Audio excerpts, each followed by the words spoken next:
தமிழா பார்வையாளர்களுக்கு வணக்கம். விஜயினுடைய கரூர் ஒரு சோக சம்பவத்துக்கு பின்னால் தமிழ்நாடு அரசியல் ஒரு பெரிய ஒரு மாற்றத்தை உருவாக்கி உள்ளது. விஜய் மிகப்பெரிய ஒரு சோகத்தில் சிக்குண்டு கிடக்கிறார். இதிலிருந்து இவர் எப்படி மீளப் போகிறார்? அவர் இது போன்ற சோகத்தை தன்னால் 41 உயிர் பலியானதை எப்படி எடுத்துக்கொள்ளப் போகிறார்? ஜோதிடத்தில் அதிக நம்பிக்கை உள்ளவர், ஆன்மீகத்தில் அதிக நம்பிக்கை உள்ளவர். ஜோதிடர் குறித்து கொடுத்தபடி தன்னுடைய குடும்பத்தையே பிரிந்தவர். மகனையும் மகளையும் தாயையும் தந்தையையுமே பிரிந்து சந்நியாச வாழ்க்கை வாழ்கிறவர். இவர் எப்படி இந்த 41 உயிரை செயற்கையாக பலியிட்டதை, செயற்கையாக கூட்டத்தை கூட்டி அந்த கூட்டத்தை காலையிலிருந்து இரவு வரை காக்க வைத்து, வேகாத வெயிலில் நீர் இல்லாமல் உணவு இல்லாமல் காக்க வைக்கப்பட்டு, சினிமா சதை கவர்ச்சியில் பாலியல் வக்கிரத்தை எப்படி இவர் இதை தீர்வை எட்டப் போகிறார்? திமுகவிலிருந்து தப்பித்தாகிவிட்டது. ராகுல் காந்தி உதவியோடு அமித்ஷாவுக்கு அருகிலே சென்று அமித்ஷாவை அருகிலே வைத்துக்கொண்டு ஹேமாமாலினி கமிட்டியிலிருந்து அண்ணாமலை கமிட்டி வரை அத்தனை கமிட்டிகள், அருணா ஜெகதீசன் கமிட்டி வரை, இந்த கமிட்டிகள் எல்லாம் ஆய்வு செய்து பரனிலே தூசுக்கு தட்டி அதை வைத்துவிட்டு நகர்ந்து விடுவார்கள். இன்னும் ஸ்டெர்லைட் துப்பாக்கி சூடு, பென்னிஸ் ஜெயராஜ் அடித்து கொல்லப்பட்டது, இப்படி இன்று வரை தீர்வு எட்டப்படாமலே நகர்கிறது. ஜெயலலிதா மரணம், மர்ம மரணம், இப்படி பல விஷயங்களை ஆறுமுகசாமி ஆணையம் தூசு தட்டி அந்த ஆணையத்தினுடைய அறிக்கை பரனிலே தூங்கி கொண்டிருக்கிறது. அதே போலதான் அருணா ஜெகதீசனுடைய ஒரு நபர் கமிஷன். இந்த கமிஷன் எல்லாம் 41 உயிரை மீட்டு தர முடியுமா, அல்லது மீண்டும் இது போன்ற சம்பவம் நடக்காமல் தடுக்கப்படுமா என்றால் அதற்கெல்லாம் வாய்ப்பே இல்லை. திமுக அரசும் விஜய் இரண்டும் சேர்ந்து இந்த அசம்பாவிதத்தை நடத்தி இருக்கிறார்கள்.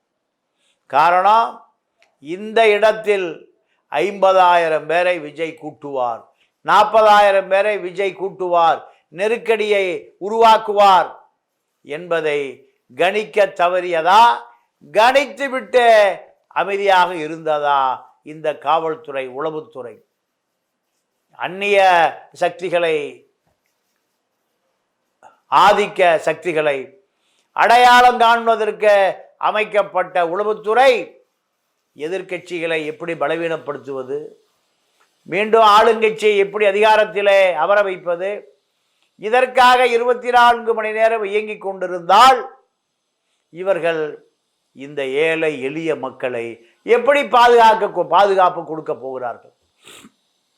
10,000 15,000 தொழிலாளிகள் சனிக்கிழமை சம்பளத்தை வாங்கிவிட்டு அங்கே கூடுவார்கள் என்கின்ற அடிப்படை அறிவு கூட விஜய்க்கு இல்லை, புஷிக்கு இல்லை, ஆதவ அர்ஜுனாவுக்கு இல்லை. ஆனால் காவல்துறைக்கு, உயர் அதிகாரிகளுக்கு, எஸ்பிக்கு, டிஐஜிக்கு எப்படி இல்லாமல் போனது? அந்த இடத்திலே அனுமதிக்க முடியாது.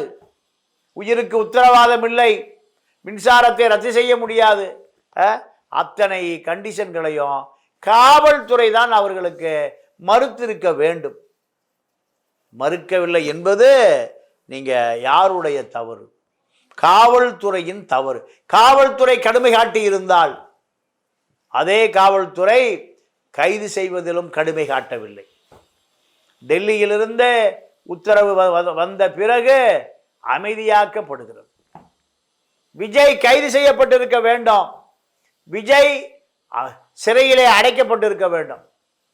41 உயிருக்கா செயற்கையான மக்கள் கூட்டத்தை, செயற்கையாக மக்களை கூட்டி தன்னை ஒரு பிரபலமான நடிகன், முதலமைச்சர் நாற்காலியை நோக்கி நகரக்கூடிய தகுதி உடைய ஒரே தலைவன் விஜய் என்று தம்பட்டம் போடுவதற்கு கள்ளலாற்றிய ஆதவ் அர்ஜுனாவும் ஒரே இடத்தை 3 பேருக்கு விற்கிற புஷி விரவுக்கடை முனுசாமியும் எப்படி மக்கள் தலைவனா?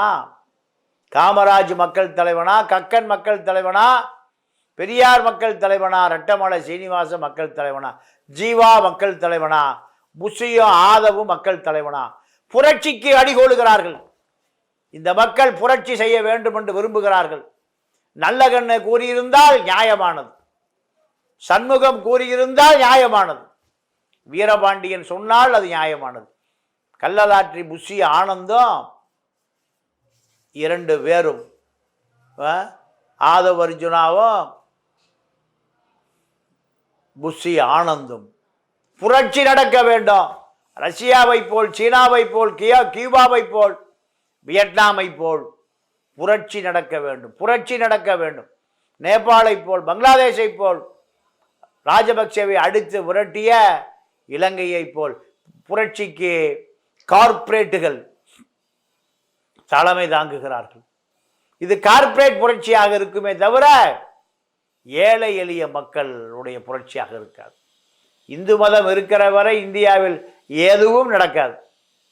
இந்து மதம் ஒளிந்து போனால், இந்து என்ற அடையாளத்தை அவன் பிரிந்து போனால் சிந்திக்க ஆரம்பிப்பான்.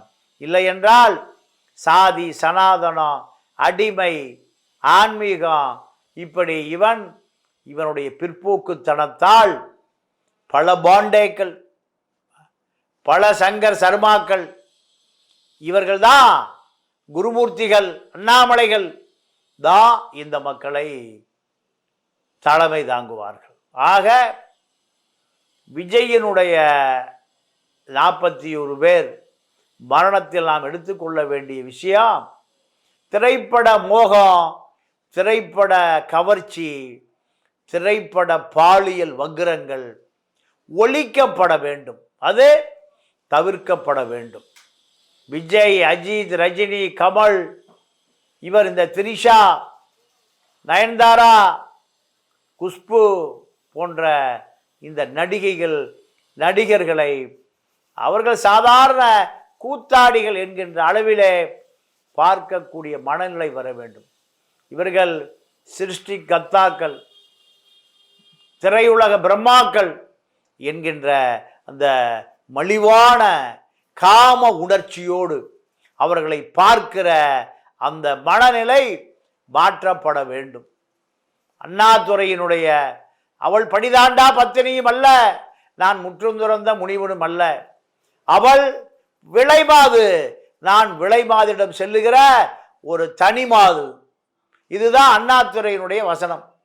காதல் ரசம் சொட்ட சொட்ட, கம்பரசம் முட்ட முட்ட, இந்த தமிழகத்தை பாலியல் உணர்ச்சிகளுக்கு தீனி போடுகிற அண்ணாதுரை அரசியல் இப்பொழுது கவர்ச்சி அரசியல் விஜயிடம் வந்து நிற்கிறது.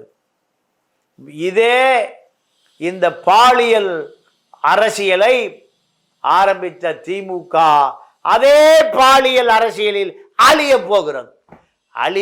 அழிப்பவனும் அழித்து வைக்கப்படுகிறவனா பாலியல் உணர்ச்சிகளை தூண்டக்கூடிய மலிவான அரசியல்வாதிகள் தான். கொள்கை கூடாரமோ, சித்தாந்தமோ, வேதாந்தமோ, கம்யூனிசமோ, நக்சலிசமோ, தமிழ் தேசியமோ எதுவும் அங்கு கிடையாது. அங்கே செக்ஸாலஜி, காதல், காமம், இளைஞர்களை காம உணர்ச்சியை தூண்டி, ஒரு பெண் சொல்லுகிறாள், நான் விஜயை திருமணம் செய்வதற்காக காத்திருக்கிறேன் என்று. விஜய் 50 வயது அந்த முதியவன் கன்னி பெண்கள் திருமணம் செய்வதற்காக காத்திருக்கிறார்கள். 50 வயது இளைஞனா, 50 வயது முதியவனா?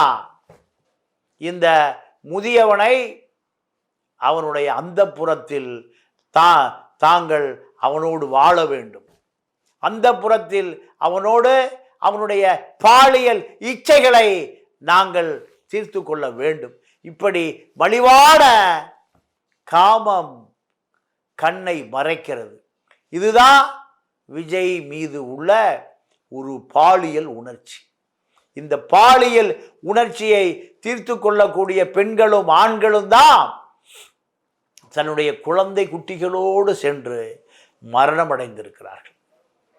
தமிழ்நாட்டில் இந்த திராவிட கட்சிகள் பாலியல் உணர்வுகளை தூண்டக்கூடிய பல செய்கைகளை அரசியல் ரீதியாகவே செய்திருக்கிறது. இவர்கள் பாலியல் உணர்ச்சிகளை மட்டுமே அரசு திரைப்படத்துறையில் விதைப்பதின் மூலம் இவர்களுடைய அரசியல் அங்கிருந்து தான் ஆரம்பிக்கிறது. ரஜினியுடைய ஜெயிலர் படத்திற்கு தமனாவனுடைய அரை நிர்வாண ஆட்டம்தான், காவாலா ஆட்டம்தான் ரஜினியை இன்று வரை நடிகனாக வைத்திருக்கிறது. கமலஹாசனை எந்த பெண்மணியை பார்த்தாலும் லிப் லாக், உதடை கவி பிடித்து கொள்ளுவார். இதுதான் இவர்களுடைய அரசியல். இதுதான் இவர்களுடைய பாலியல் உணர்வுகளை தூண்டக்கூடிய திரைப்படங்களை பெண்களை கவர்ச்சி பொருளாக்கி, பெண்களை சதைகளை கவர்ச்சியாக்கி, அதன் மூலம் 1000 கோடிகளை 500 கோடிகளை மக்களிடம் திருடிக் கொள்ளுவது, அவர்களுடைய பாலியல் உணர்வுகளுக்கு தீனி போடுவதுதான் திரைப்படத்துறை. இந்த கோடம்பாக்கம் கள்ளிச்சட்டைகளால் கழிவறையிலிருந்து எடுக்கப்படுகிற இந்த காதல் உணர்ச்சி போராட்டம் தான் விஜயை தலைவராக்கி இருக்கிறது. விஜயை லட்சக்கணக்கான மக்கள் ஒன்று கூடி வாக்களிக்க செய்ய போகிறது. இதை எம்ஜிஆரை காண்பித்து அண்ணாதுரை சொன்ன வார்த்தை, தம்பி உன் தங்க முகத்தை காமி, இந்த மக்களை நான் ஏமாற்றிக் கொள்ளுகிறேன் என்று அண்ணாதுரை விட்ட அறைகூவல் தான் இப்பொழுது விஜயும் விட்டு கொண்டிருக்கிறார். ஆனால் எம்ஜிஆர் செய்த பாவத்திற்கு அவர் அந்த பாவத்தை தன்னுடைய ஆட்சியின் மூலம் தான் இருந்த வரை எந்த விதமான ஊழல் லஞ்சம் லாவண்யம் இல்லாமல் ஈழ போராட்டத்தை ஆதரித்து இந்த மக்களை, நம்மளை அப்பாவியாக நம்புகிற மக்களை ஏமாற்றக்கூடாது என்று அவர் ஏமாற்றாமலே மறைந்து விட்டார். அதன் மூலம் அவர் திமுகவை ஆட்சியில் அமர்த்திய பாவத்தை கழித்து கொண்டு அவர் சென்று விட்டார். ஆகையால் மீண்டும் அதே பாலியல் கவர்ச்சியில் திரைப்படத்துறையில் இருந்துதான் சினிமா தியேட்டரில் தான் முதலமைச்சரை தேடுகிறான். இந்த நிலை மாற்றப்பட வேண்டும். தமிழ் சமூகம் மீட்டெடுக்கப்பட வேண்டும். நன்றி, வணக்கம். மீண்டும் சந்திப்போம்.